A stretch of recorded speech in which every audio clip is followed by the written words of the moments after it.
తెలుగు 99 కి స్వాగతం. ఎన్నికల ప్రచారంలో ఏపీసీసీ చీఫ్ వైఎస్ షర్మిల దూకుడు పెంచారు. పలుచోట్ల భారీ బహిరంగ సభలు నిర్వహిస్తూ వైసీపీ ప్రభుత్వ పాలన ముఖ్యమంత్రి జగన్పై తీవ్రస్థాయిలో విరుచుకుపడుతున్నారు. ఎన్నికల ప్రచారంలో భాగంగా సోమవారం జిల్లాలోని ఎర్రగొండపాలెంలో నిర్వహించిన భారీ బహిరంగ సభలో షర్మిల పాల్గొని ప్రసంగించారు. ఈ సందర్భంగా ఎర్రగొండపాలెం ఎమ్మెల్యేను ఏకి పారేశారు. ఎమ్మెల్యేగా ఉండి బాగా సంపాదించారని, అన్ని దోచేశారంటూ విరుచుకుపడ్డారు.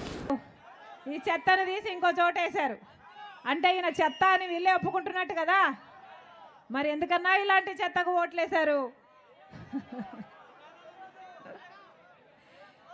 ఏం చేశారు మీకోసం? జగన్మోహన్ రెడ్డి గారికి ఓట్లేస్తే మన రాష్ట్రం బాగుపడుతుంది అనుకున్నాం, అవునా? ఎర్రగొండపాలెం బాగుపడుతుంది అనుకున్నాం, అవునా? ఏమైందన్నా? కనీసం వెలుగొండ ప్రాజెక్టు పూర్తయిందా? రాజశేఖర్ రెడ్డి గారు వెలుగొండ ప్రాజెక్టును తలపెట్టారు.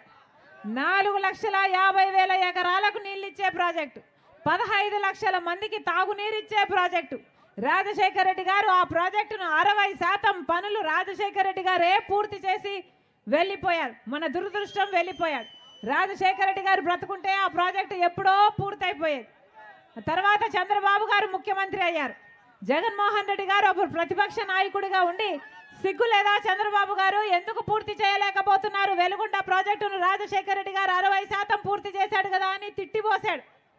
జగన్మోహన్ రెడ్డి గారు ఇలాగే మైకు పెట్టుకొని నన్ను ముఖ్యమంత్రిని చేయండి, మమ్మల్ని ఆశీర్వదించండి, మేము గెలిచిన 6 నెలల్లో వెలుగొండ ప్రాజెక్టును పూర్తి చేస్తామన్నాడు జగన్మోహన్ రెడ్డి గారు. పూర్తయిందన్నా? జగన్మోహన్ రెడ్డి గారు ముఖ్యమంత్రి ఎన్ని నెలలైంది? ఎన్ని సంవత్సరాలైంది? 5 సంవత్సరాలు.